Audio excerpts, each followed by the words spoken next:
I am very pleased to introduce this session and the leaders of this session. So Robin Tudor Markham is the director of the North Carolina Agri-Medicine Institute, where she focuses on the health and safety of farmers, fishermen, foresters, their workers, and their families. She grew up on a multi-commodity North Carolina farm and continues to be part of an active farming family. Scott Marlowe is the CEO of Long Rose Consulting, providing education and policy analysis on credit, risk management, and disaster assistance, and those things roll in building global and community resilience. Scott previously worked with RAFI USA, providing financial counseling to farmers in crisis, education on disaster assistance and credit programs, and policy initiatives addressing farm financial and environmental resilience. And many of y'all know Jesse Murphy. Jesse and his wife Jessica ran DSR Farms in Danville, Alabama from 2013 until it's closed earlier this year. They started with 5 backyard chickens for fresh eggs and spiraled, Jesse's word, into a multi-species 7-day-a-week overdrive operation. They and their 3 daughters and 4th on the way now live in Huntsville. And if you didn't already know it, Jesse is a beloved ASAN member and former vice president of ASAN's board. With that, I will give another warm welcome to all of y'all and we'll pass it off to Scott and Robin. Welcome everyone. All right, if we're all back, right, Sophie? I think so. All right, if we're all back, I'm going to go ahead and jump in. I'm going to do this for about 20 minutes or so, and then we'll have some conversations and we'll turn over to Jesse. So I do this work. My presentations about this come from about 10 years of being the operator on farm survival hotlines. So I've spent about 10 years of my time taking phone calls from people who are about to lose their farms. And also then the whole question of, so what can happen, the other question that I've worked with is, what can prevent people from getting there? What do folks need to know to not get there, and what can prevent them? And part of that is education. I've been doing parts of this presentation for a long time. Part of that is policy change and working on a lot of stuff. There's a lot of things that we've worked on over time. But I've spent a lot of time talking to farmers who are about to lose everything. And part of this whole talk is if I can keep you from getting there, even if it means not necessarily taking on some of the stuff, I'm cool with that because it ain't fun. Let's see. When you're up to your ass in alligators, it's hard to remember that you came to drain the swamp. We'll come back to this. This is one of my favorite things. Being clear about what you're in it for and what you're not in it for is a really important piece of this puzzle. Because when push comes to shove, it's going to be tough, and it's going to be tough to remember why you did this in the first place. And the difficult thing is it's not if, it's when. It's when things get tough. It's when things get really difficult. But I'm going to share a couple secrets with you. And we're secrets because we don't talk about them, but we should. The first is that farm loss is not random. Starting post-World War II, federal farm policy prioritized efficiency over everything else. All of our research at the land grants, all kinds of other stuff, really prioritized efficiency. And when you prioritize efficiency and economies of scale, the dark side of that is people lose farms. And the more that we chase efficiency and the more we chase technology, and we talk about how wondrous it is and how great it is that our food's so cheap and all those kind of other things, that means farms go out of business. And it's designed that way. It's the point of the exercise. That's how you increase efficiency, is by having fewer farms and fewer, much larger farms. There's an old line out of the 80s farm crisis that was, if things keep going the way they're going, then one guy's going to farm the whole country and his wife's still going to have to work in town to buy groceries. And I apologize for the sexual stereotypes, the gender stereotypes in that line. Actually more than half of beginning and new farmers are women now, according to USDA statistics. So that's from the 1980s, so I apologize for that. The other thing is that, people say, the system is broken, or, the industrial ag is not resilient. It is. Industrial ag is very resilient. It's been through some major upheavals, especially in the last couple of years. But the resilience is provided by federal programs, not by the system. And so if you are absorbing the cost of that resilience in the design of your system, then you are by nature at an economic disadvantage to people who aren't. And so I often hear when I talk about the industrial ag and the federal programs and the policies and stuff like that, folks in groups like this often say, well, that doesn't have anything to do with me. I'm just a local, I just grow chickens, or I just grow whatever local. And it's like, yeah, but the fact that you have that your costs are so much greater than all the other is very much about these programs. And I couldn't talk about this issue without acknowledging that safety net was completely excluded for people of color. Systematically, people of color and women were excluded from that safety net for decades, straight on up. And remember that the Pigford case, the Pigford, which is the black farmer lawsuit, was basically it was 1983 to 1997. That's it, within my adult lifetime. Was the black farmer lawsuit was about discrimination between 1983 and 1997, nothing before.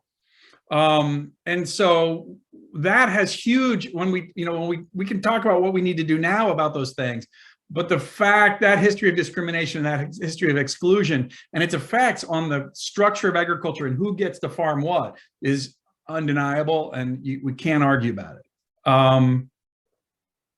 The point of this is it's not your fault. And it's not your failure. There's an extraordinary amount of language and messaging and all kinds of other stuff that is built up around individual responsibility, the success or failure of the individual. And it's not your fault.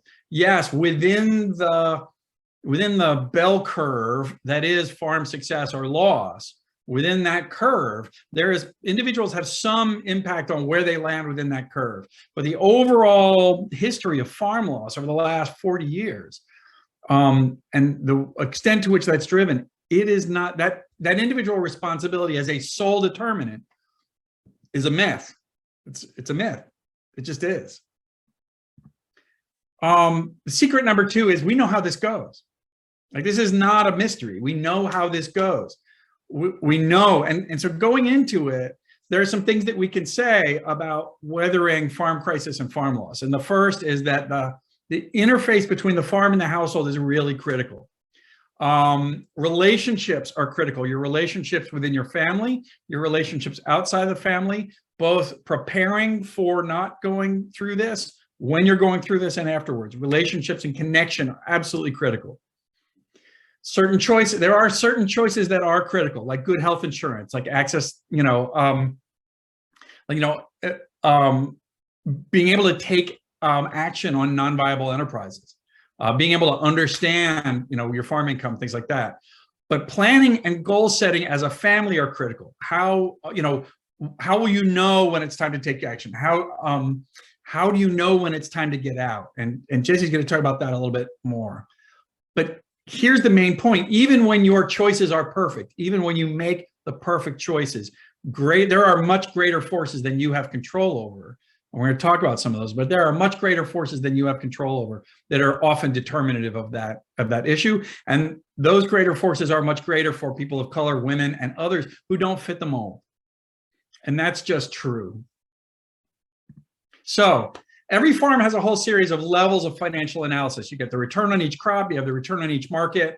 And by what I mean by that is you may have one farmer's market versus another. You may have wholesale versus retail. You may have your CSA, you may have your, vegetables versus cut flowers, or livestock versus this. Those are different parts of your operation. And then you have a whole farm return, and the whole farm return is really established on your Schedule F. And if you're farming and you don't know what a Schedule F is, that's a different problem. You need to know what a Schedule F is. And so that's the taxes, that's the tax form in which you report farm income. But household financial sustainability is that outer ring. And when we're talking about farm financial viability, when we go to these kinds of conferences, you always have stuff on the return on each crop, on the return on each market, the whole farm net return, but you rarely have any conversation about the family financial sustainability. And And that is where farms are won and lost. And so we're going to spend some more time talking about this farm household interface. This is really critical, the line between the farm and the household. So one of the first things is that that line is frequently financial. And you need to have goals and an understanding within the family about what the expectations of the farm are. And I was talking about this very issue with a friend of mine who's a banker. And I was talking about, those situations where one spouse is farming and the other spouse is working off farm, and the off-farm income is subsidizing the farm. And he looked at me and said, yeah, the 5-year rule. I said, what's the 5-year rule? He said, the 5-year rule, if one spouse is farming and the other spouse's off-farm income has to subsidize the farm, if you're doing that on a consistent basis, you have 5 years until the divorce. And he was really straight up about it. And so knowing what level of these things are is really important. Does the farm, can the home, I was at Stone Barns in New York, and it's literally the Rockefellers. It's a nonprofit now. It's the Rockefellers, literally Stone Barns. And I was walking around and there was a Maserati parked behind the greenhouse. Now, do you think they're worried about making money on each bunch of arugula? I don't think so, right? They don't have to worry as much about those kinds of individual things. Whereas folks who are coming in, not from communities of wealth, not from families of wealth, who don't have spouses who are independently wealthy, who don't have, an attorney or somebody in the family, those such of things, those decisions are much harder, and it's much more difficult to weather those times. But knowing, for instance, I work with a bunch of veterans, and a lot of them have significant enough retirement and disability income that their farm just has to cover operating expenses. They don't need to worry about they don't have to worry about their other expenses. It can just cover those operating expenses. But does it need to cover financing of equipment? Does it need to finance farm ownership? One of the main problems for beginning farmers is that there is not enough of a net return in almost any of agriculture to cover both family living and ownership. And that's a huge issue.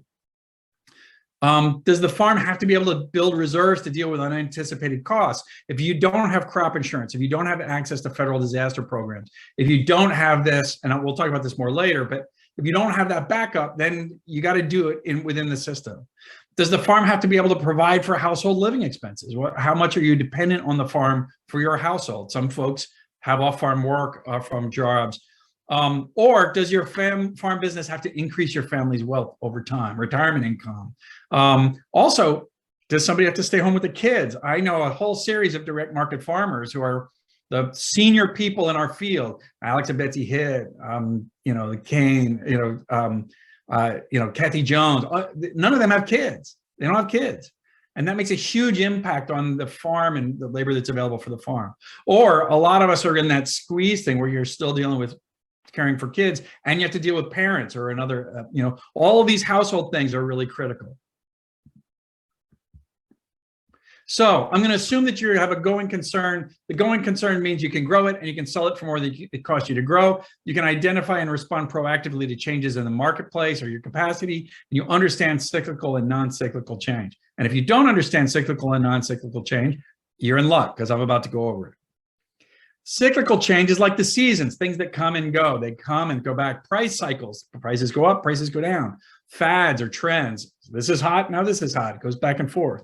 Temporary illnesses are cyclical. Non-cyclical change, the biggest one is death, unless somebody knows something that I don't. Usually divorce. Changes in demographic or markets, like, like buggy whips are not coming back, right? Global climate change, it's pretty non-cyclical. We're talking about big shifts as opposed to weather versus climate, right? Technology, a lot of folks implemented a lot of technology during COVID and are not going back. Like, people are going to be using their cell phones. If you're still, working at the farmer's market and relying on cash, most folks don't carry cash anymore.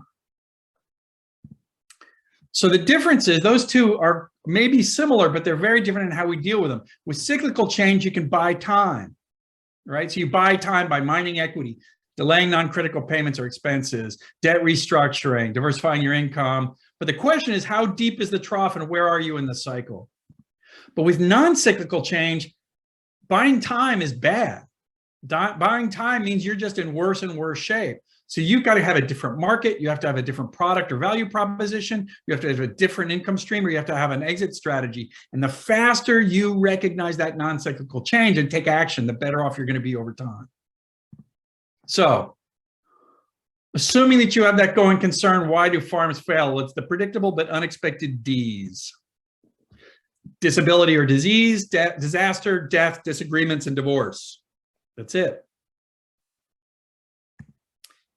Disability and disease, about 80% of the farms that we served when I was at RAFI who were having major financial issues, healthcare expenses were a major part of it. And healthcare expenses are one of the major drivers of bankruptcy in general in the United States. Farming is consistently in the top 5 most dangerous professions. And when you think, oh yeah, but that's the guys with the big, I know a series of farmers who are driving to farmers market at 5:30 in the morning in an overloaded pickup truck with bad brakes, and it was foggy, swerved to miss a deer and went into something, and it took them out of being able to farm, and it almost cost them their farm. So get and keep health insurance. Disasters. It's not if, it's when. There is a whole safety net. There is a federal safety net. And that federal system, you have to be in that system or out of that system. But if you're out of it, then you need to know where your buffers are. And it could be anything like your retirement accounts, or you have a great aunt who says, if you get in trouble, I'll give you 20 grand or whatever. Those are good buffers, right? Off-farm income. But you need to understand what you're going to do when that disaster hits. Because in the South, it is not if, it is when.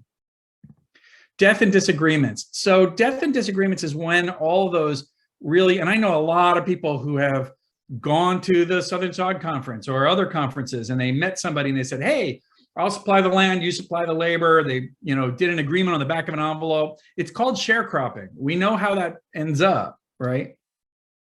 And so there are all these really funky land arrangements that are really informal and funky. Or sometimes you have a death of like the primary landowner. A lot of farmland is actually owned by elderly women. It's a huge pattern. So you have the death of the landowner. And this is where all of those agreements, all those lopsided agreements play out. And it's all lopsided towards the landowner. I mean, you'll basically walk away with either what you can sue for or put in the back of your truck. One of the rules that we talk about is, if you're talking about investments, like investment in land, like soil fertility or things like that, that your investment should match the term of the lease. So if I'm going to put plastic on the greenhouse and it's 3-year plastic, I should have at least a 3-year lease. So I'm going to get the return on that. If I'm going to put lime down and you lime every 2 years, I should have at least a 2-year lease. If I don't, then it's their expense, because I'm not going to invest in their land. And we see that a lot. Folks come through sustainable ag work and all that kind of other stuff. And they go and they say, okay, I'm going to farm now. And they get a year-to-year lease on a piece of land, and they invest in soil quality and soil health and all this stuff, and they clear it. And then the guy goes, yeah, you just added a huge amount of value to my land. You're out of here and I'm good. So get it in writing with a lawyer. Divorce. Divorce often means dividing assets and the loss of on-farm income and the loss of skills. For a lot of folks, their off-farm spouse is the bookkeeper or fills in or things like that. Off-farm income is often really key in farm survival. Absolutely. The access to off-farm income is critical in this. The farm as sole income source is and has always been very rare. We hold it up as the model. You should be able to farm on your own and just do that and your whole thing. The number of farmers I know at any scale who get their entire income just from the farm is very small. Most have someone in the family who works off farm to provide health insurance, to provide cash money, to provide that work. And so this chart, it's 2019 is the last year. They don't have a new one out yet. The little things over on the left, that's median farm income. That's the farm's contribution. If you look, the best one there was that the median, that's half of farms are above, half of farms are below. For 4 of those 5 years, that number is negative. For most of those years, that number is negative. That's the median. It was, I think in that last year, it was the first time it was positive. I think it was like $1,027 or something like that. It was the median farm income. So part of this is asking, what is the alligator and what is the swamp? Like, what is it that you're there to do? And what are all the distractions? So what happens? I'm going to go over these quick because I got just a few more minutes. One, this is what happens to people in that situation. One, it's a house of cards. Farmers often have to struggle to keep up appearances because they've got to keep everybody bought in. Their buyers, their suppliers, the creditors, everyone. It's like, no, I can do this. We can do this. We can do this. You know, their spouse, their family members. And what that means is that the farmer is carrying that stress by themselves. And that's a very, very dangerous situation. Isolation, withdrawal from public. And there's a second part of that, which is really difficult, which is a lot of times when a farmer goes through a farm loss or even financial difficulty, they may be isolated by friends or colleagues. People stop talking to them. It's like, you're sick. You know, people cut off that contact, and that's very difficult. For folks who are working with farmers and folks who are looking at it in their community, what we're looking for when we're looking for farm stress is a disappearance, not a presence, but an absence. It is, wow, that person used to come down to the coffee shop every morning, haven't been here in 3 weeks. They usually come to church on Sundays, but they haven't been here in a couple months. That withdrawal and that absence is really what you're looking for in terms of caring for each other. A sense of desperation, which is people go into survival mode. They're not thinking with their right brain, they're thinking with their lizard brain, and they make really crazy decisions, and they start doing things where they swing for the fences. I mean, there are still emus running wild in northeastern North Carolina because a whole bunch of people went and thought that emus were going to save their farms back 20 years ago. And you know, hemp is the classic of like, this is going to save everything. And so that kind of, I can still hit a home run in the bottom of the ninth and save everything. Those kind of things, and take on huge risk. That happens a lot. There is also, and Robin and I talk about this a lot, there is an inseparable connectedness, which is that farming and the farm is the person's identity. It's just who they are. It's inseparable. And so the loss of the farm is inconceivable and catastrophic, but it is also a loss of self. And that can be really a dangerous thing.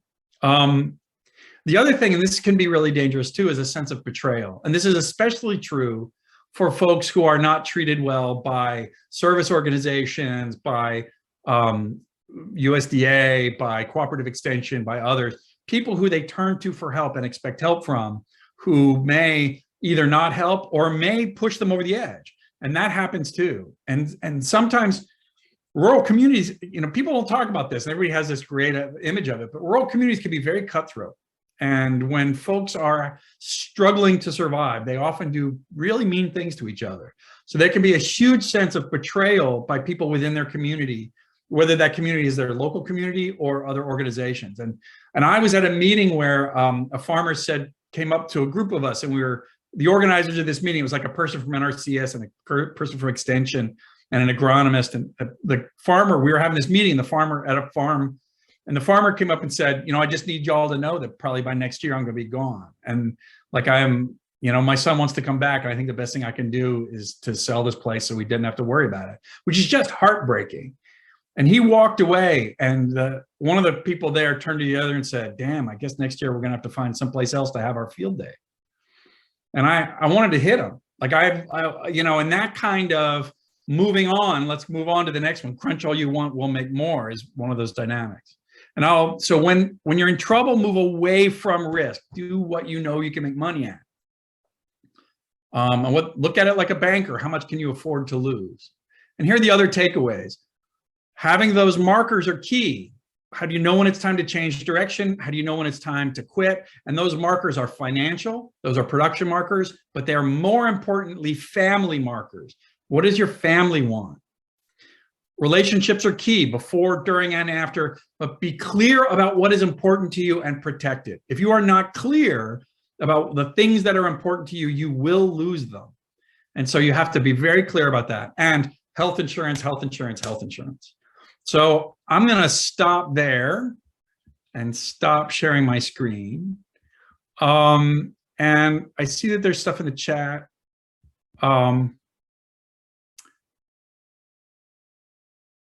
So let me go ahead and hand it off to Jesse. And Jesse, you can just, I'm happy for you to check me and check the accuracy of what I said and tell me how that fits or doesn't.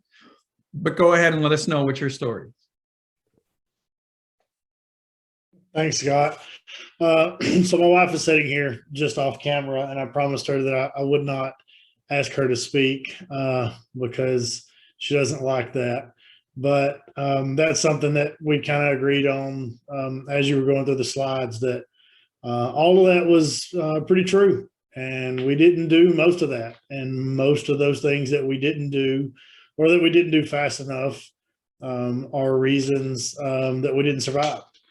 And so just a quick kind of a rundown about our farm. In 2013 or 14, we got a few chickens. And by 2015, it had turned into a few hundred chickens. We were selling eggs at the local farmers market. We were selling just a little bit of, family size garden produce, just extra stuff that we grew. And we started, raising our own meat chickens. And so in 2015 is when we officially established DSR Farms as a business. And we named that after our three daughters' initials. Those are Dallas, Shelby, and Raven. And, we decided then, and I had a really good job then. I had a really good career with Nucor Steel, Independent Tube Corporation. And it was something I remember we joked about one day after we had processed like 100 broilers or something like that, hey, this might be something we could do full time one day, with the kids. I won't have to go to work and work night shift and then come home and do the little farming chores and stuff in the mornings. And, that was something that we just kind of wanted to work toward every day. And so since I had a really good job to kind of pay for the household, I made really good money. We decided to let the farm keep kind of building itself, and it did. So everything it made, we just turned right back into it. We were living very minimalist at the time. We were renting a little 750 square foot single wide house trailer and about 7 acres out in the country. And as the farm grew, as the family grew, of course, we bought our first home. We increased our land 3 or 4 fold. And next thing you know, we had 1,000 laying hens. We were raising around 4,000 or 5,000 meat broilers every year. We had 150 to 200 pigs at any given time on the ground. And we were selling, 20 beef a year. All this happened within just the first few years. A lot of people ask me if COVID, hurt our business. And looking back, yes, what COVID did to hurt our business is it encouraged us to grow when we shouldn't have. One of the worst things as a small business owner is running out of shit to sell.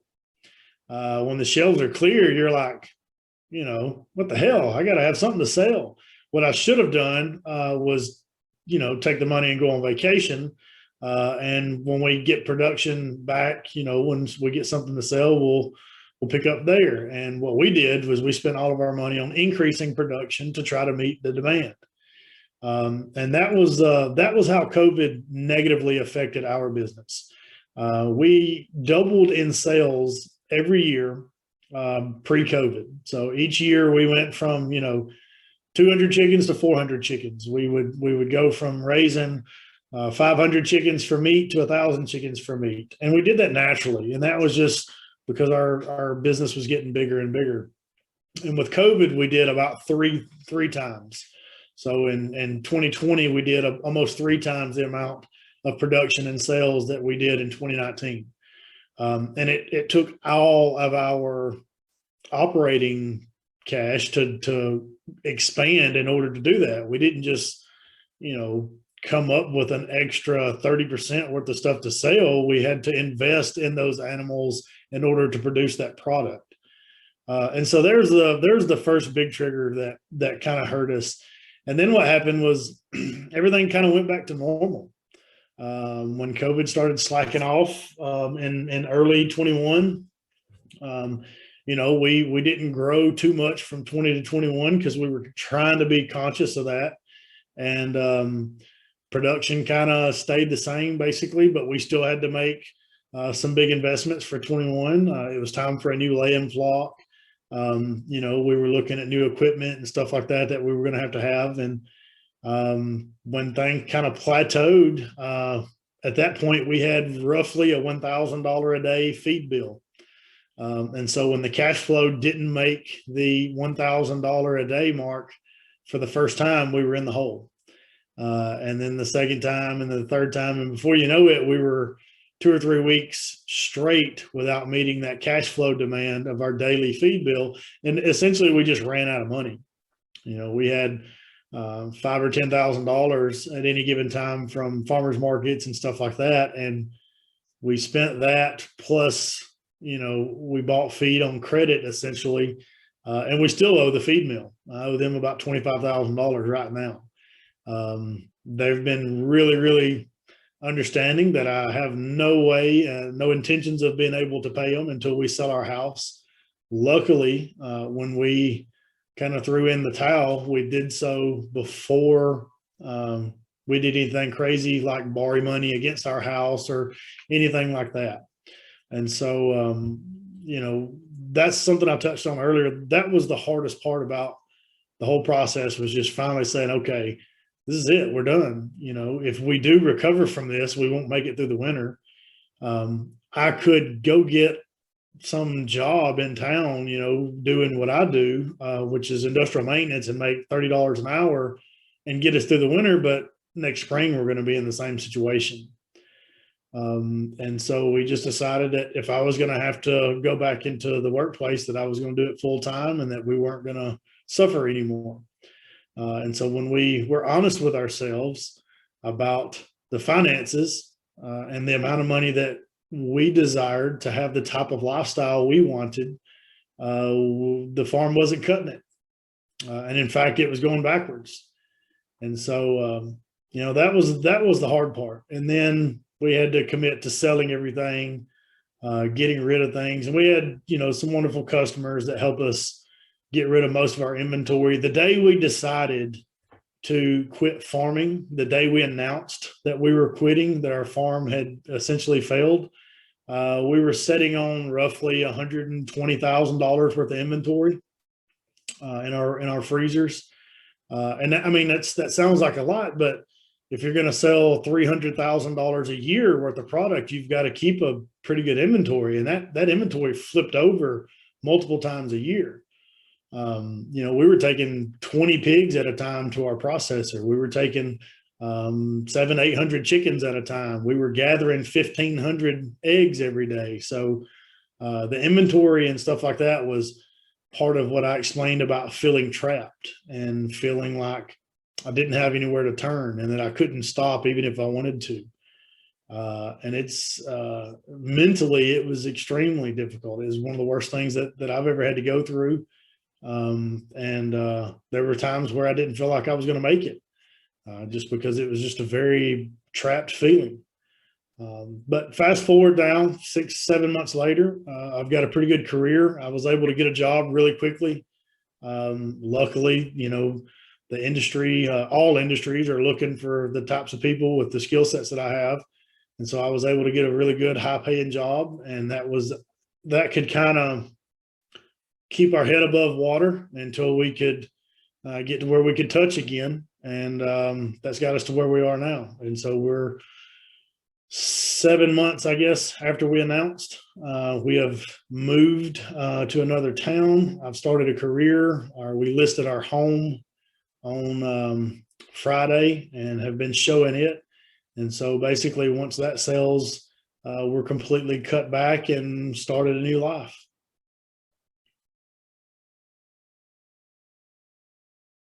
And that's about it. Wow, Jesse, that is such a powerful story. So I want to ask you the question, and you started to talk about this when we were in the small groups, but I wanted to ask you the question again. Was there anything during that initial time period when you were struggling to make these decisions and going through that process? Was there anything that you can think of that was helpful to you? Anything, anyone? What is it that kept you moving forward and not losing yourself and not losing your family? I had a really good friend, Matthew Lawrence at Marble Creek Farms is one of my best friends, really probably one of my only friends. When you work 120 hours a week with something, you kind of lose touch with anybody that doesn't do the same thing you do. And their farm was, and still is, I guess, going through a lot of the same issues, where we struggle for the same reasons. Being that I worked for myself, I was able to smoke a pretty good bit of marijuana, and that helped quite a bit. Can't do that anymore, but it's did everything I could to try to get by and not grieve myself to death. One of the things that Scott's slide showed was that how tied to our family and how this was our identity. This was who we are. This is like, I didn't even own any clothing that didn't say DSR Farms on it. My vehicles said DSR Farms. All of my kids' clothes, like my children for their entire life, their entire being has been being the little farm girls. They've been in the newspaper for it. They've been featured in little short films and stuff like that. So that was the really hard part mentally and emotionally, was feeling like this grief, like somebody had passed away. And I think that was because it was us. It was myself and my wife. A very large part of who we were was kind of gone and ended. Losing a farm is like losing a family member. It's like losing a limb, because you do indeed lose a significant part of yourself and your identity, as long as those two things are inseparable.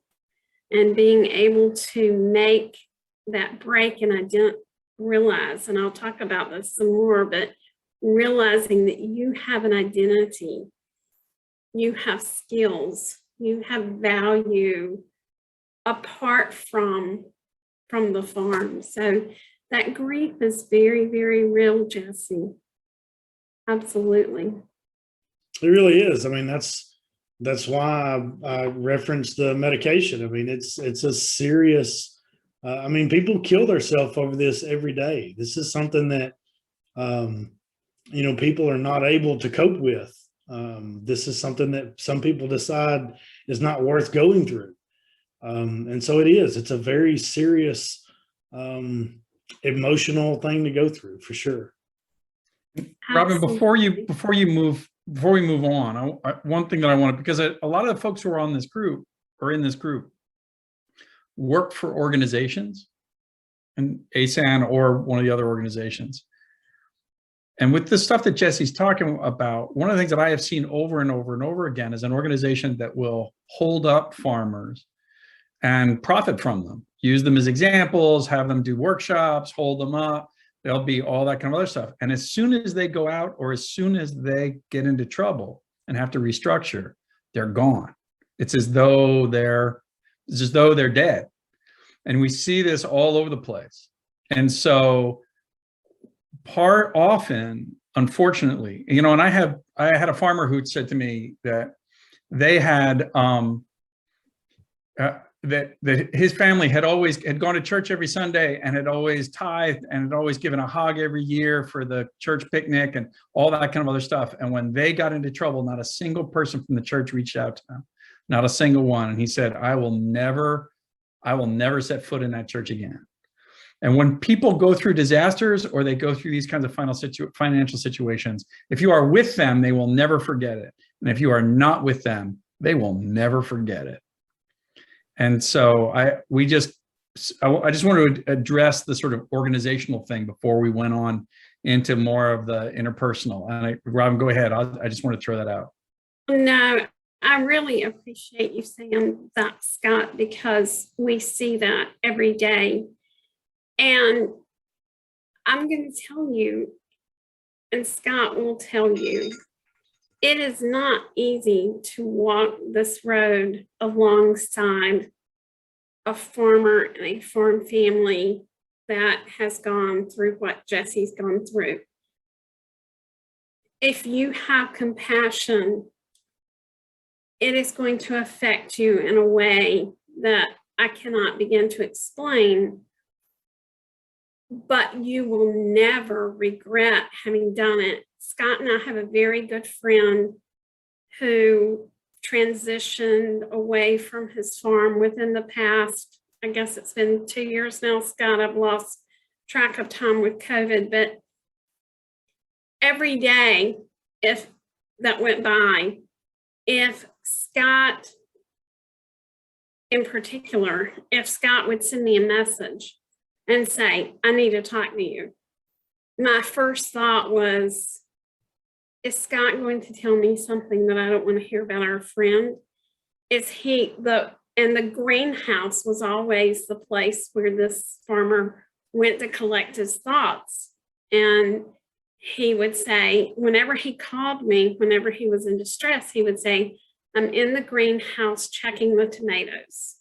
And I would be so frightened that one day Scott was going to call me and say, I just called to tell you they found the farmer in the greenhouse. Thankfully, that has not happened. And the farmer has transitioned into an off-farm but farm-related business. And it takes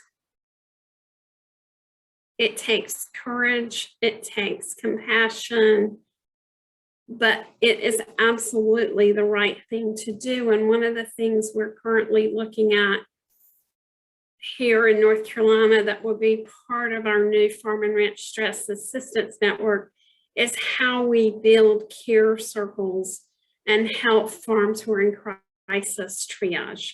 And that's one of the things that I'm going to talk to you just a little bit about today. But Scott, thank you so much for sharing that. And many of the things that I'm going to share with you are a direct reflection of what you've already heard from Scott and Jesse.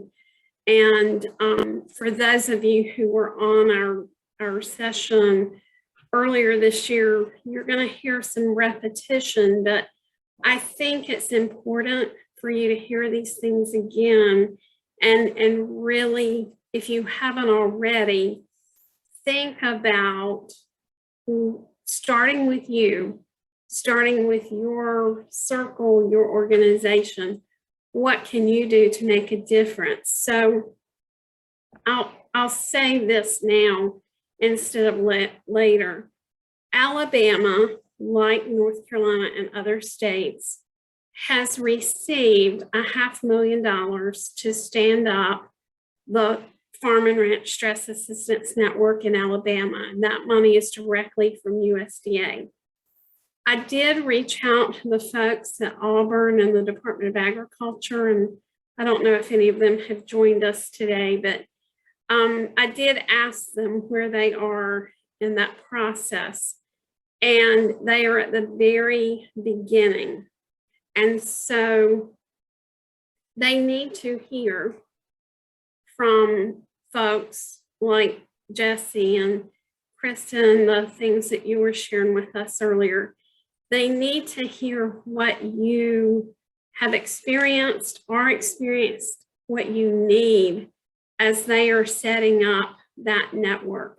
The worst thing that can happen in Alabama, North Carolina, or any other state in this country is that we spend millions of dollars from USDA and don't make a difference in addressing the stress and the trauma that our farm families are going through.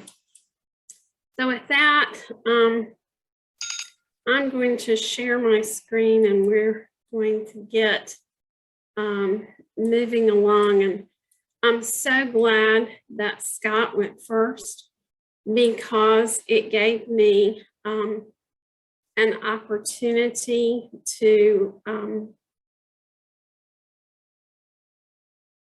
add some things into my slides. So can you see the slides now? Yes, we're good. Okay. All right, so I don't need to tell you that there are so many stressors that our farmers and our farm families face.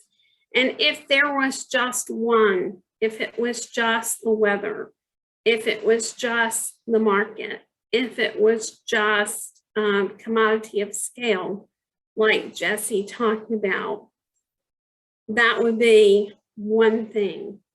But every time I think I've heard all the stressors that farms face, I hear another one.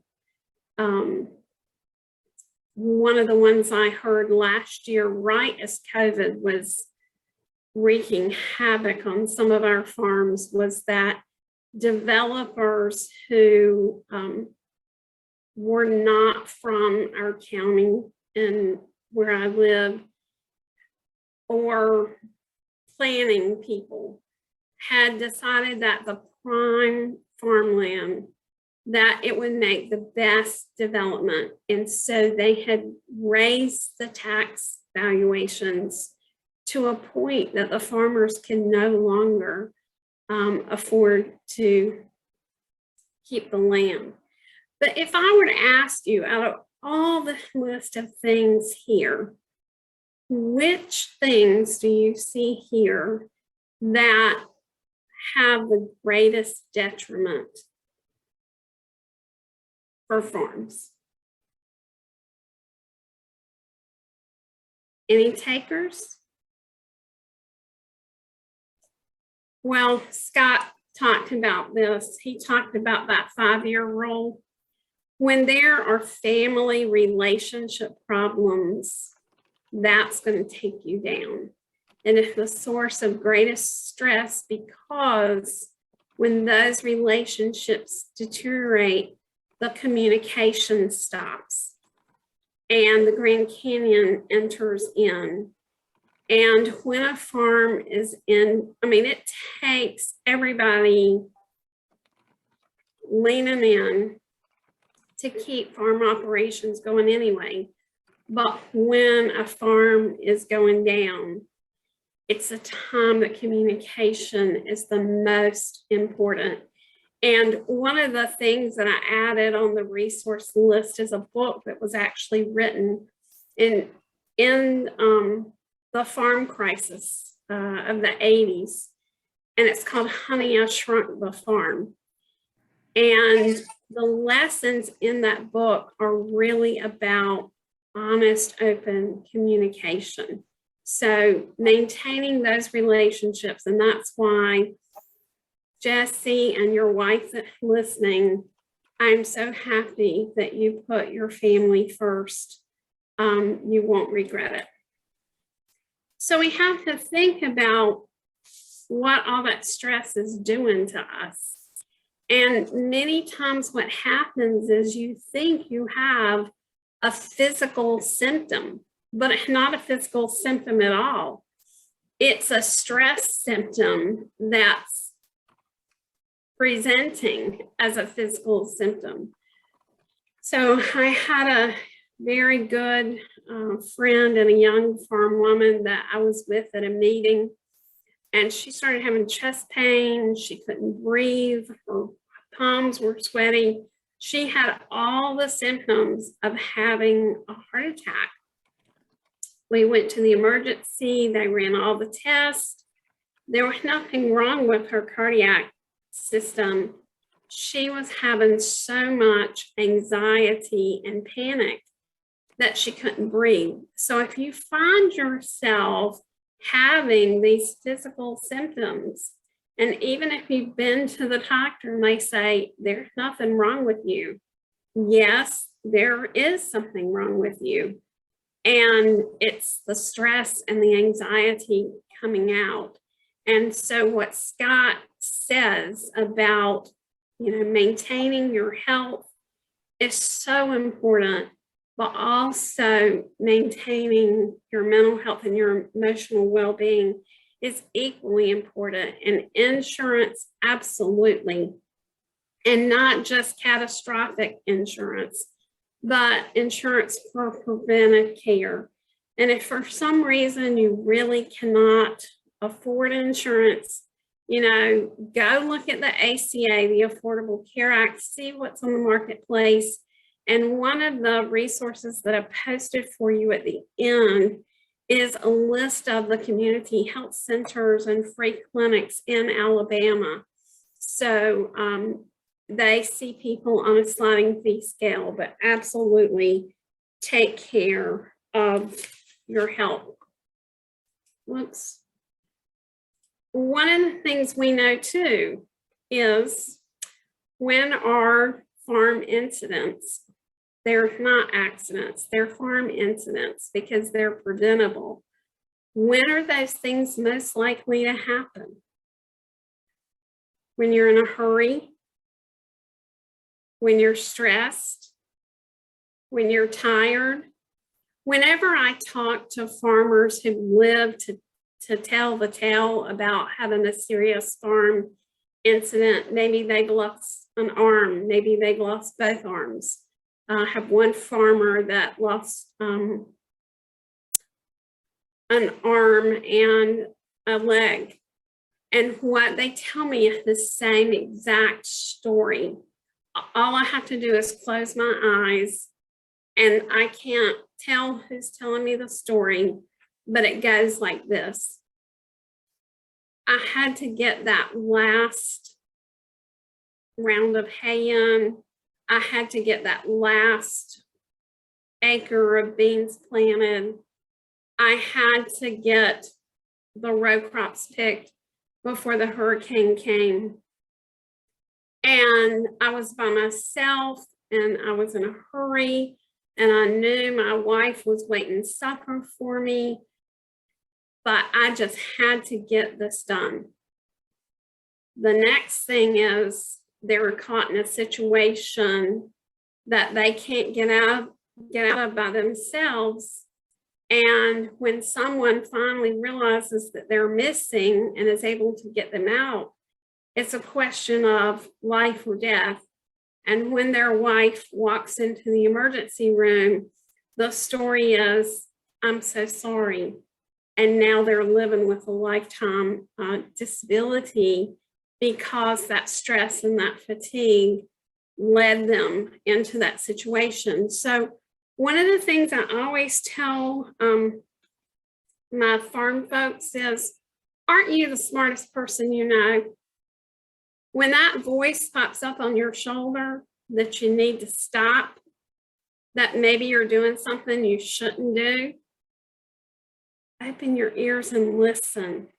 You may save your own life by doing that. So when we think about how farmers and us, you know, I'll put myself in here. How do we deal with stress? Well, if you could see me very well, you would know that I'm a little fluffy. And so I eat my stress. Jesse said marijuana was the way he dealt with his stress. It was his way to repress it and to escape some of that pain you were feeling, right, Jesse? Some people, drink too much. One thing that many folks do is what I call figure and reassure. I have farmers who have sticky notes on their dashboard. They always have those little pads in their pockets. They have sticky notes and notepads by the recliner. Their desk in their farm shop is covered. And they say, if I can figure it out, how to keep going, and I can convince myself that everything's going to be okay, then I can convince my wife and everybody else that everything is fine. But in reality, everything is not fine, and that hole is getting deeper and deeper and deeper. And then I have some others who just walk away. They just keep turning their head to that piece of broken machinery that they patched up, 100 times, or that not having enough labor to get things done, or never being able to get to the kids' ball games. They just keep thinking one day. And as Scott said, the answer to those questions have to be yes or no, not one day, not a hope. You can't distract yourself or deny it enough to save yourself or the farm when things are going south. One of the things that we do know is that if people have a strong faith or spirituality, whatever their belief system is, we have many of our farmers who will say, I don't talk to anybody but God. I go to the back side of the farm where I can get by myself, and God and I just talk through this, or whoever their being is. And they take on this my God-given responsibility to take care of the farm and the land. And so that's their mechanism for dealing. But when we ask, who do you talk to? Jesse, I'm so glad you had that one friend that you could talk to, because many of our farmers tell me, I've walked away from all my friends. And I don't tell my wife or my husband, because if I tell them, they're going to get angry and they're going to get upset. They're going to say, you shouldn't have done that. I told you not to. That was the stupidest thing I ever heard. Why in the world? And certainly they're not getting what they need from agencies. And I think experts should be a 4-letter word. So we know our farmers are not turning to anyone who's here on this slide. But as I don't know why my slides are changing twice. I'm so sorry, folks.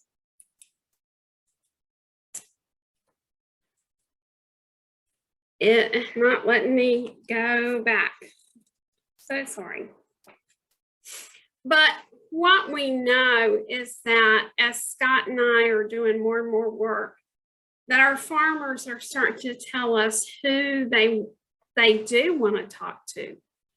And that's another farmer, someone who can stand in their shoes, who understands what it's like to have muddy boots.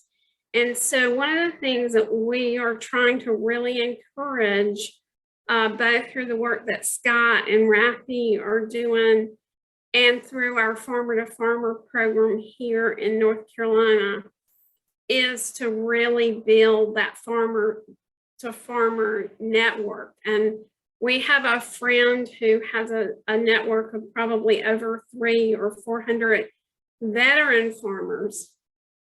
So being able to reach out and know that you're not alone, and to build that sense of community. You know, I think that's one of the things we have lost a lot of in agriculture, is that as the commodity of scale has gotten bigger and there's more competition and there's more biosecurity, there are less and less opportunities to maintain that community. And so rebuilding that is so important.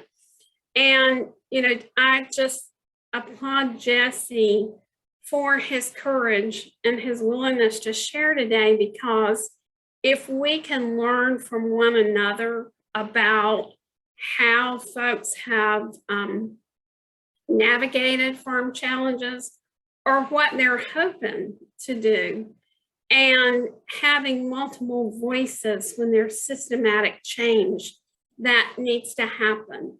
You know, there is some therapy in being able to help someone else. And so Jesse, as your friend is struggling, I hope that you'll continue to be that friend to him. So yeah, I try to get him to quit every day and he won't listen to me right now. Well, maybe after we get done today, you'll have some more aces up your sleeve for him. So I just want to talk to you just a little bit about a few communication skills that might be helpful.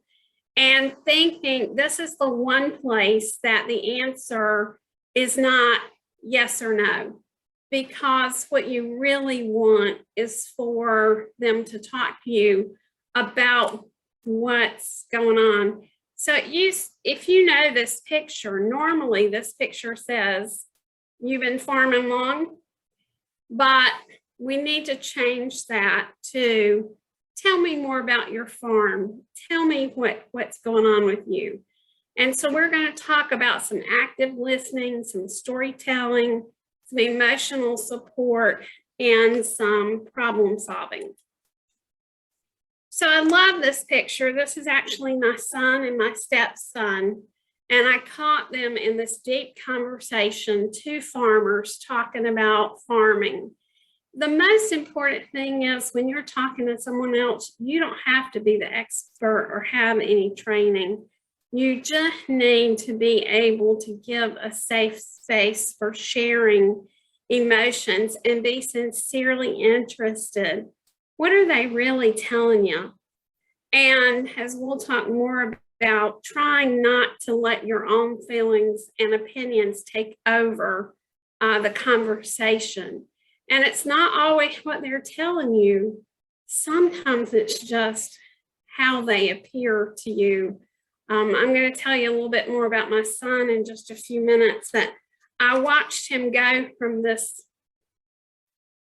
very active, energetic person on the left here to being non-shaven, crumpled up under a hoodie as he was going through his crisis.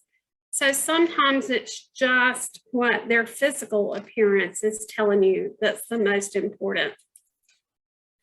You know, you need to think about if you're working with someone that you don't necessarily know, how do you establish that relationship with them so they understand, you know, what it's like to have dirty boots? And how, again, do you balance what they're telling you with their story so that you don't take over the conversation so much? What you want is to know that people are genuinely interested in you, and other farmers and farm family members, they want the same thing, especially if they're in distress. Sometimes all they need for you to do is just listen. And sometimes all they need for you to do is just sit there and not say a word. There's so much that can be said just by sitting there on the tailgate, just to know that someone else is there. So, you know, we all need emotional support. So what does that look like? We take interest in another person. We can empathize with their experience. We're not giving them pity. There's a difference between sympathy and empathy. Sympathy is, oh, you poor thing, I'm so sorry you're going through this. Oh, that's terrible. That's not what you want to hear at a time.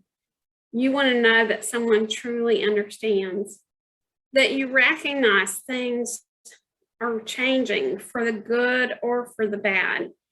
And for Jesse, you know, he needed to know that his neighbors realized this change, whether it was good or bad, it's change and it was inevitable and it was going to happen. And, you know, you need to be celebrated for making progress and achievements. And you want to know that someone's going to follow up with you and see how things worked out. And most of all, that you're going to be the person that when they need someone, that's going to answer the phone and it's going to be there. That is the absolute most important thing. You know, there are some killer phrases that you can use that will just take this out. Don't worry. Things could be worse. Cheer up. What do you have to feel sorry about? Don't think like that. Why don't you just, and don't worry, be happy. You're done. They're done with you. That's not what people need. Sometimes we all need help when our minds are so full of stuff to help us get refocused to do some problem solving. So sometimes it's, and always really, not just changing the situation, but it's also changing our behavior that's going to change the situation. And sometimes what we need is for someone to really ask us, you know, how do we feel about what it is we think we need to do? Do we have the confidence to do what we need to do? Have we had to deal with anything like this before? Usually not. If we have, what did we do? And then, you know, it's not our ideas, it's not our direction.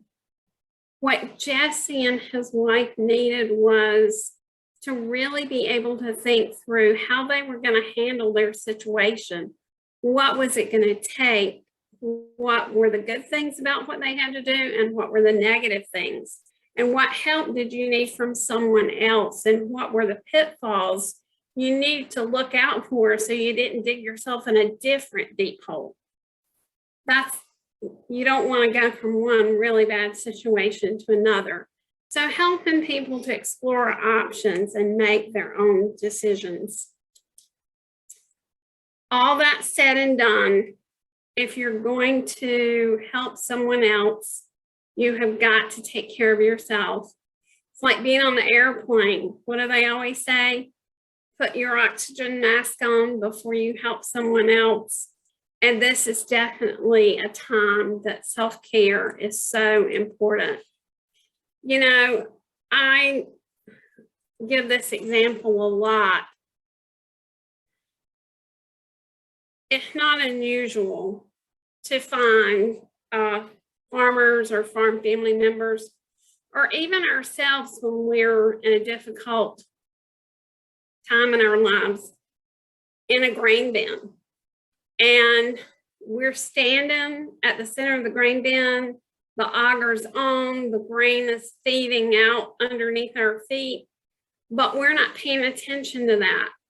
We're watching all the different stressors that we have go around us until we've turned so tightly in on ourselves and we've not paid attention and we've suffocated.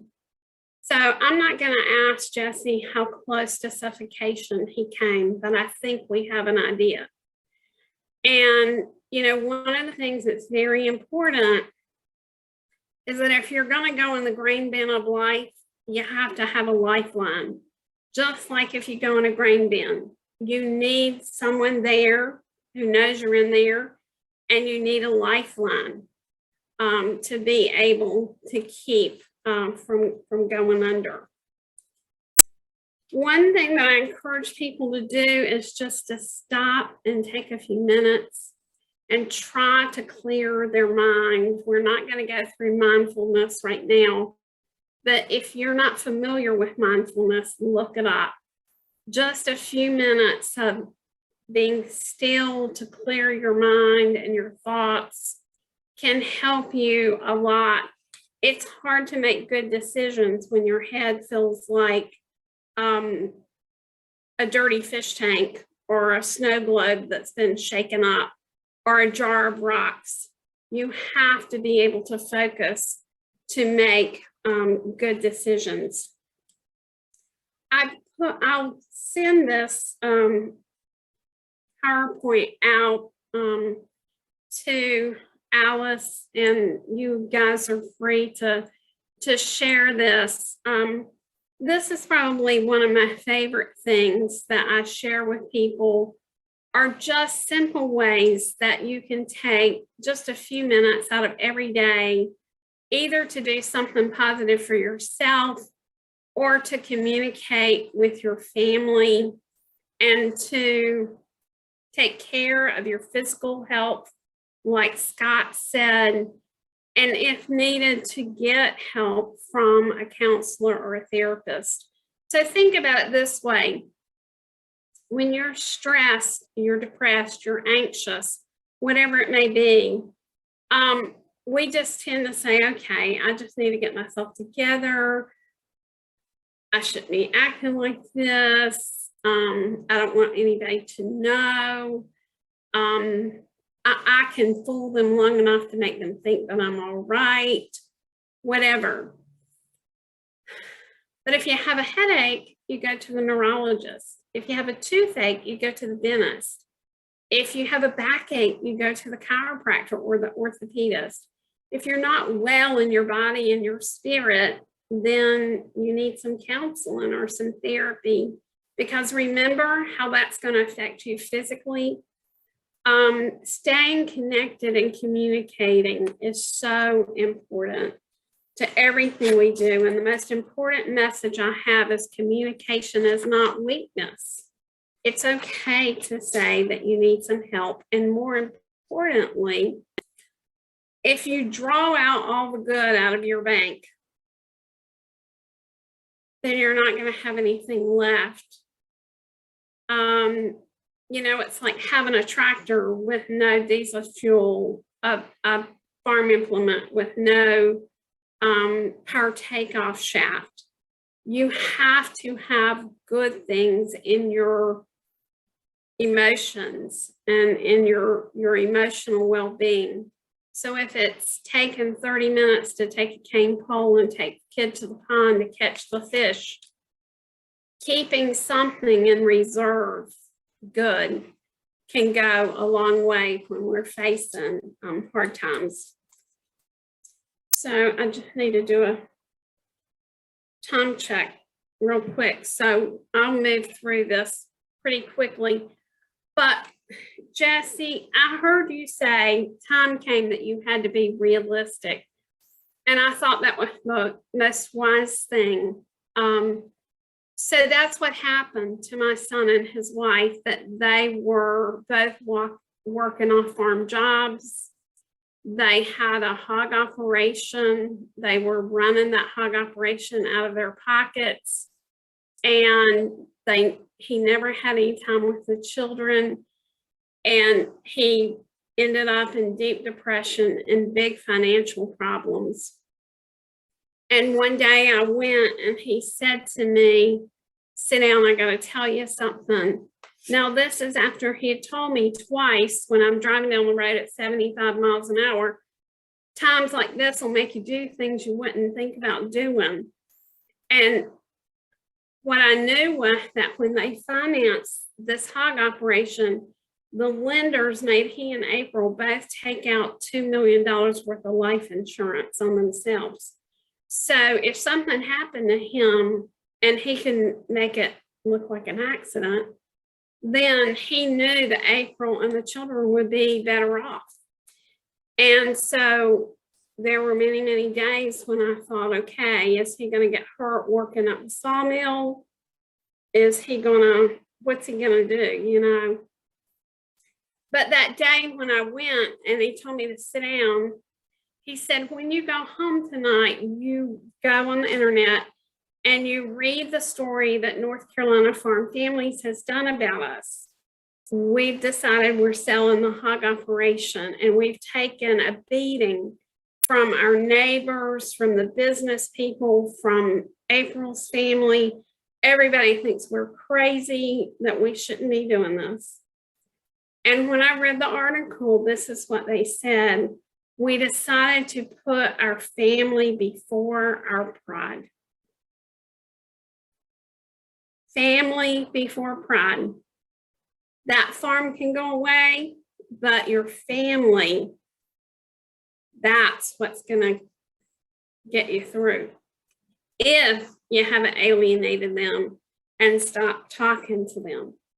So that was about 2 years ago.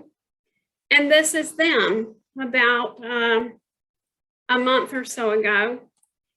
The end of the chapter is not the end of the book.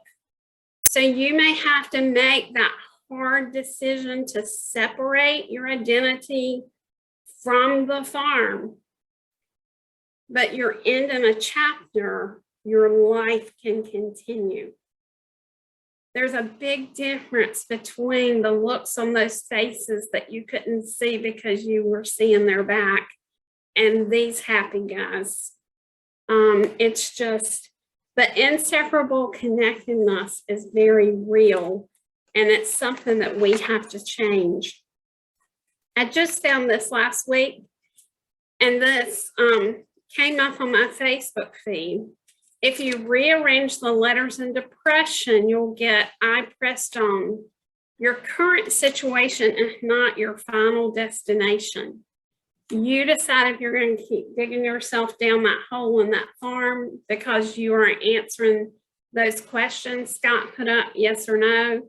You're still answering them, I hope so, one day. So I just want to make sure that I leave you with this, because this is so important. When do you know when someone's in trouble?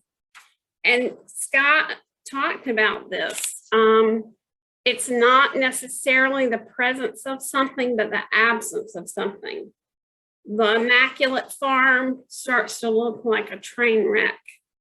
The appearance of the person starts to go down.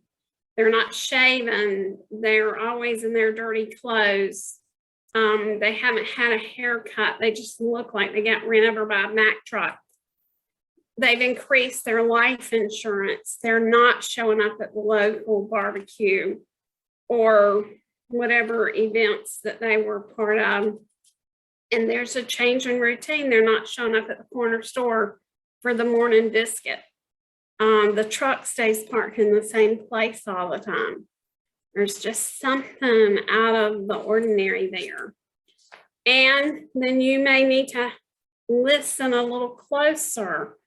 The family starts to say, we don't come home till they're in the bed, or we don't come home until they're gone because they're so ill. We can't be in the same place with them. Or they say, my family would be better off without me. The best solution to my problems is a gun. Or I've come to say goodbye. Or I thought you'd like to have this most cherished possession of mine. I won't be needing it. If you hear things like that, then it's time to ask the question, are you okay? And not just, are you okay? Yeah, and you keep on going. No, are you okay? I'm concerned about you. And you can even ask, are you thinking of completing suicide? It's not going to drive them to do it. It most often is going to be the pressure cooker relief valve. And again, that's the time to listen to them, listen to their story. And most of all, don't leave them unattended if you think that if they tell you, yes, my family would be better off without me, I'm done. Do not leave them unattended. Help them get to the care that they need. And it's not a time to argue with them over what the value of their life is or isn't. If you don't have this number in your phone, I want you to take out your phone right now or write this down. The National Suicide Prevention Lifeline. I'm going to tell you 3 numbers that will save a life. You will be a lifesaver for yourself or for someone else. This is the first one, 1-800-273-8255. They also have a chat. They'll chat with you. You don't have to be thinking about completing suicide. You can be anxious, depressed, whatever. They have specially trained staff to talk to you and get you into care in your state, wherever you might be. I've had to use this with my own family. I never thought I would, but I did. And they called and they said what a difference it made for them. So 1-800-273-8255. The second one is the poison control number. And maybe somebody will put this in the chat for me. 1-800-222-1222. Very simple. 1-800-222-1222. So what is usually the suicide mechanism of choice, firearms, and chemicals. And we have a lot of chemicals that kids get a hold of by accident on the farm. You just never know when you're going to need, or maybe you just have a pesticide exposure from applying something. You never know when you're going to need that farm. The other one, of course, is 911. And in North Carolina, we have crisis intervention teams. I don't know about Alabama. I should have looked that up. I'll do that. But we have crisis intervention teams who are specially trained to respond if there is a mental health emergency. So here are some things for you that might be helpful. I put that Honey, I Shrunk the Farm. It's an easy read. And basically, let me tell you again, even though it's set in the 80s, it is practical communication, honest realism. The numbers there for the community health centers and free clinics, Alabama Department of Mental Health, the American Soybean Association has a great resource list. Scott is very involved in Farm Aid, and they're an awesome group. And then there are a few other things there for you. So if I can ever be of help to you, there's my information, and Alice knows how to get up with me. But I just want to thank you so much again for your time, and hope that I have left us a few minutes, and I think we have. If anybody has questions or has things they want to share. So thank you again. Thank you so much, Robin. And thank you, Jesse and Scott as well. Yeah, just really sitting with the magnitude of all the things that y'all are talking about, and appreciate y'all being willing to go there, and appreciate y'all sharing practical, skills and resources to kind of demystify a little bit what it feels like to go there. We do, as Robin said, we had some time for questions. So y'all feel free to come off mute and ask questions, or drop them in the chat, and we'll keep an eye on those.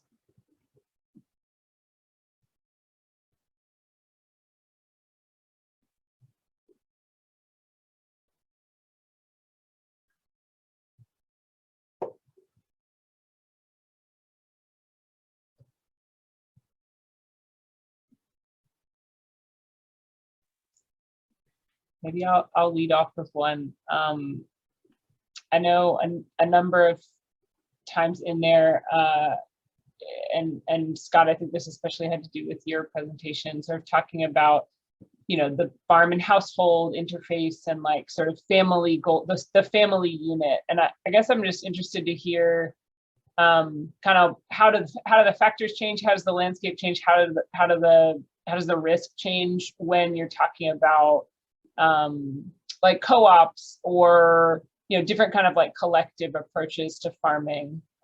Maybe they don't change, but just interested to hear you reflect on like maybe a less kind of individual small family farm model. I mean, co-ops what's happening in co-ops is there's a lot of really exciting stuff happening there, and it's really interesting. And in terms of both creating access and also creating community is really exciting. Well, in ways, working with co-ops, so co-ops are something that has happened for a long time. Mm-hmm. And there were a lot of co-ops. Read the story. There are several books about the story of largely African-American co-ops around in the early 20th century, and how extensive they were, and how they got taken down.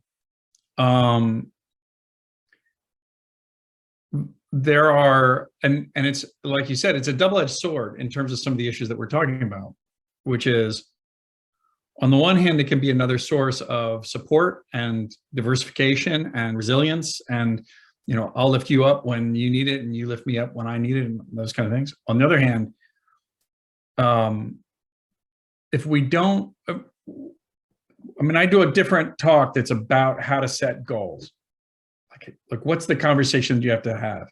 What does this look like? And what I really encourage people to do is to get really, really specific. Like, how do you know things are going okay and how you know things aren't?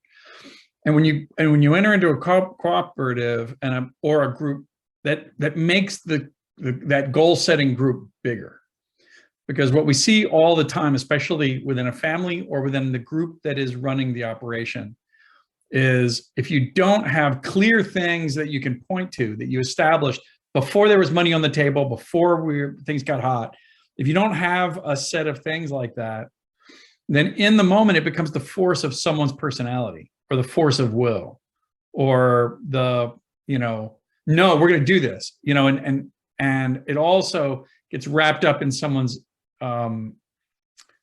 ego and a lot of other things, and sense of who they are and those kind of things. And so having those kinds of guideposts becomes, it's having cooperatives, it's both a source of resilience, but it's also a source of complexity. And it can be a source of tension.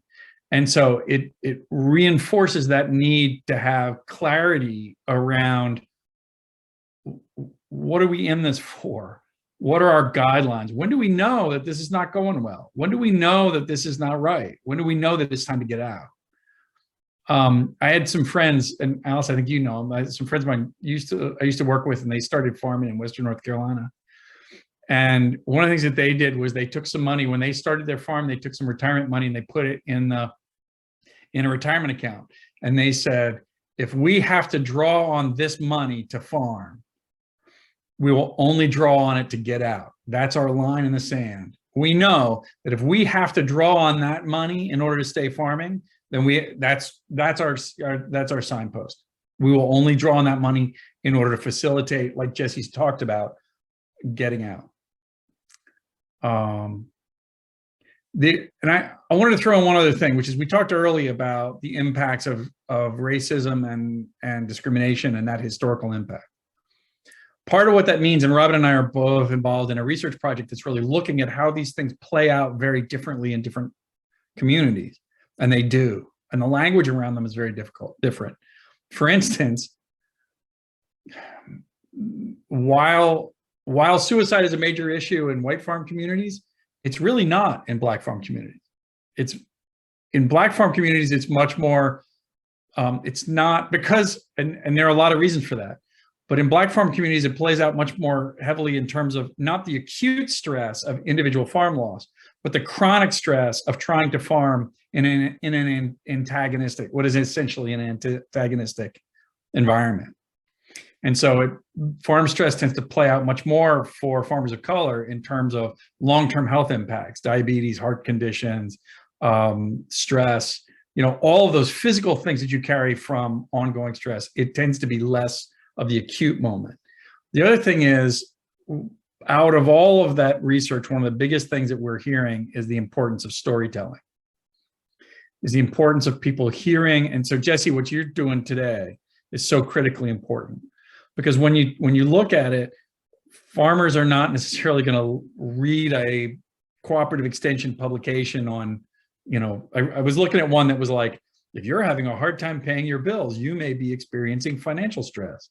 It's like, yeah, no, really? God, fascinating.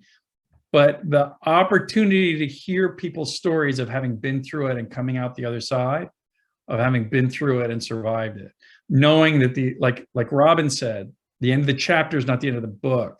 And the big thing is that they have worth separate from the value of the farm, that they as individuals have worth separate from the value of the farm or separate from the role as a farmer, the identity as a farmer. Those stories are critically important to be told and for people to gain access to. And that is true, that in the work that we've done, that was true across communities.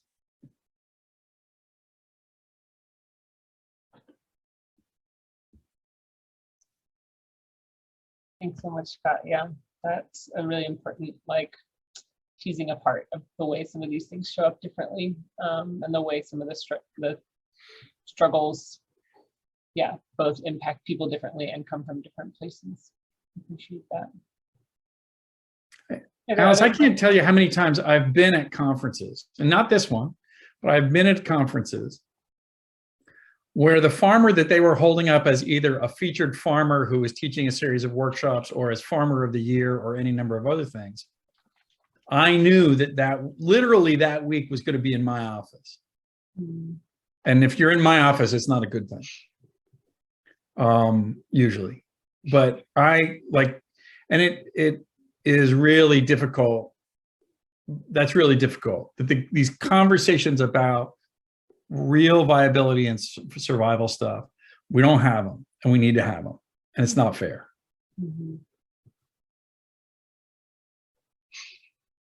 I'm just rambling. Y'all jump in. I wanted to say thank you to everybody, Jesse, Scott, Robin. I don't know how much Allison filled y'all in, or Jesse, or anybody else. But this past year seems like it's been hard for smaller farmers in Alabama. Jesse's not the only one that's left farming this past season, and some other farmers I've talked to have also questioned, if they can continue or should continue in farming. So I just want to say thank you to all y'all that were presenting. It's a timely conversation, obviously. Maybe it was purposely put here because of those conversations, but thank you very much. Scott, a lot of what you're saying is kind of eye-opening, as well as Robin. And I think we all know that, as Jesse had said, that suicide is farmers have one of the highest suicide rates in the nation, and that's very telling. So thank you. I think one of the things that I read of earlier in the year, before we really kind of like dove off downhill when things were just kind of stressful, is farmers have a higher suicide rate than war veterans.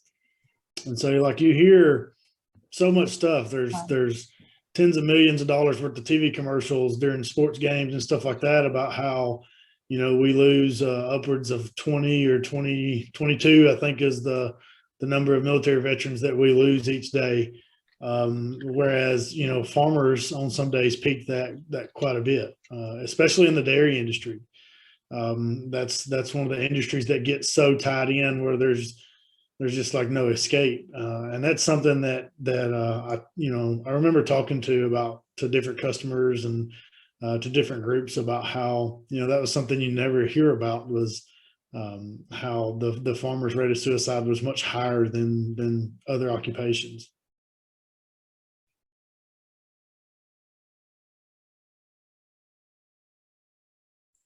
And Jesse, the most important, or a very important thing, is starting the conversation. The conversation has to start somewhere.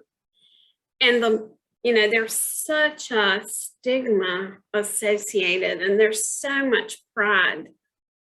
We farm kids are really, really prideful people to our own detriment.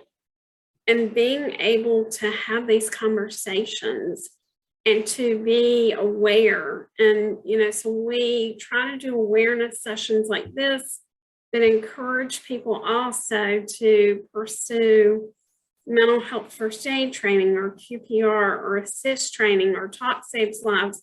There's a lot of different suicide awareness programs that are out there, and we actually, I hope by the first of the year, are going to have a new one coming out that's targeted to faith-based communities and farm-related organizations that is a farmer who's actually a chaplain has adapted for the farm community. But I'm just really encouraged to start the conversation, increase the awareness, because you might be the only person in an individual's life who happens to think,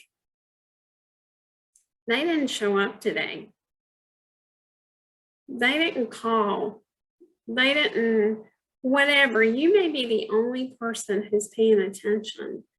And so the better equipped we are, and we're not meant, and don't expect anyone to be a mental health professional. That's not it. the thing that we are aware that something is off with that individual and are able to recognize the signs and get them to the help they need. We may lose the farm, but we do not have to lose the farmer. We don't want children and grandchildren growing up without their parents. I know that, it's horrific when the farmer has multiple suicide attempts and their children are always the one finding them, it seems, or their best friend, or worse yet, the prominent farmer, like Scott said, who's been held up as the example, and then that's the person who completes suicide and the entire community is devastated.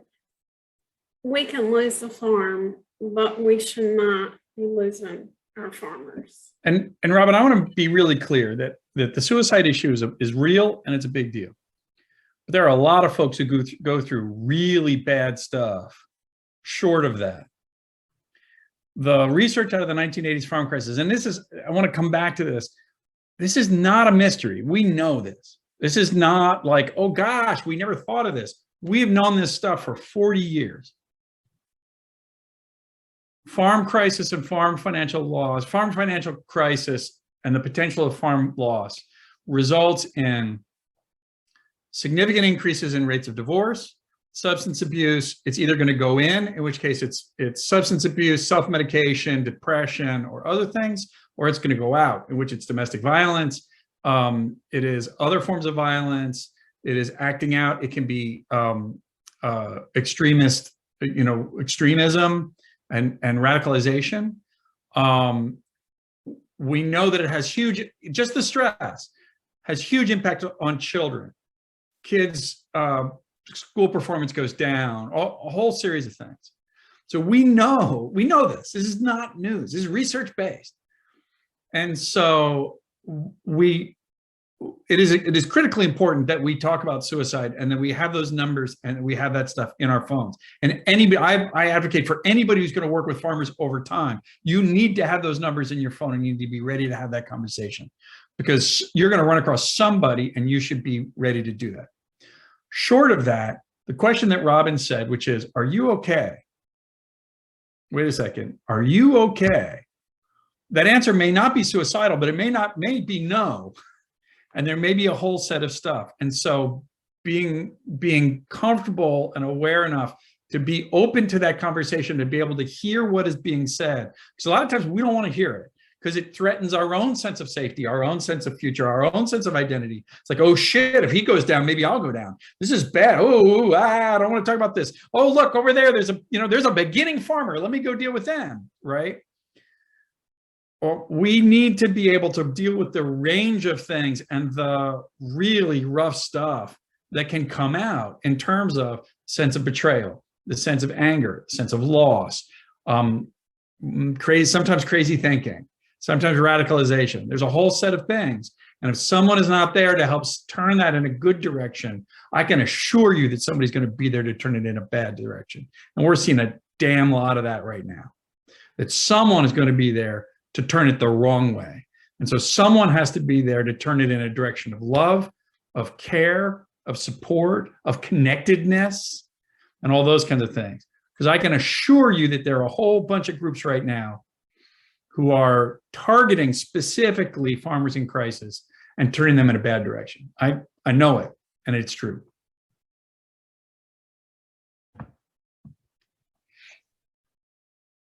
Matt, I always end on a happy note, Alice. It's always have this effect. No, I really appreciate you. I think that feels like to me, zooming out to, 30,000 feet, even beyond sort of just this conversation that we've been having within kind of the farmer and farming community is like, yeah, how does this play into larger dynamics and folks that are outside of farm support that maybe have other motives. So thank you for that. We are running out of time. And I wonder if y'all would just humor me in just like taking a moment.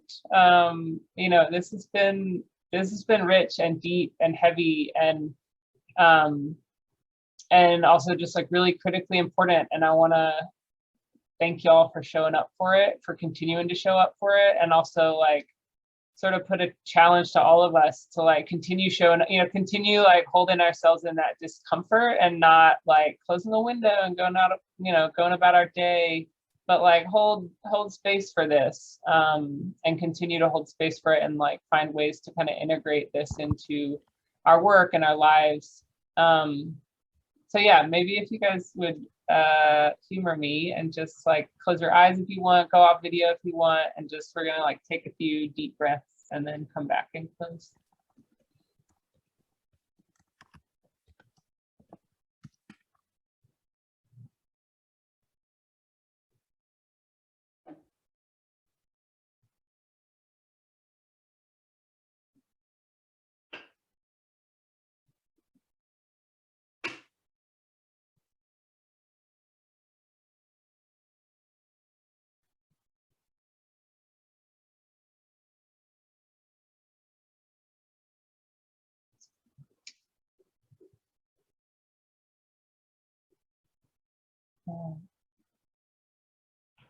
People are trickling back as that happens, and please do take your time. I do want to just again appreciate our 3 session leaders. Thank you for putting this session together, for yeah, just all the wisdom and care that you bring to this work. And Jesse, thank you in particular for sharing you and Jessica's story. Thank you, Jessica, over there off screen. We love y'all very deeply. The forum is about halfway over, so if y'all have not taken a look at the rest of the calendar, we've got a lot of really great and powerful sessions still to come. Maybe Sophie, if you can drop the link to the session descriptions in the chat, that would be amazing. ASAN is a membership organization, and we this year more than any before are really digging deep into what that means and what that looks like for us, and how to really make membership mean something, how to create a community that means something, that isn't just a word we use, but is really yeah, where we're sharing our voices with impact, where we're making collective decisions, where we're processing collective grief together. And so if you're not already an ASAN member, we would love to welcome you into ASAN membership. Sophie will drop a link in the chat where you can do that. If you have questions at all about what it means to be an ASAN member, you'll feel free to reach out to me or to Charlotte or to Sophie. But yeah, the short of it is that, you know, we're a community of folks that share a vision around building a just and resilient agricultural system in Alabama. And we think that the way to do that is to join our power together as part of a group, part of a collective, and to build community. And so we're about deepening relationships between people, with people and their food, and people in the place we live. So yeah, with that, just one more big round of gratitude for our session leaders and for all of y'all for taking the time out to have this really important conversation today. Thank you so much.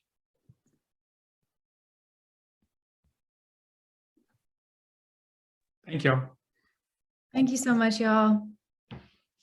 Thank you. We'll see you guys soon. Okay. See you soon.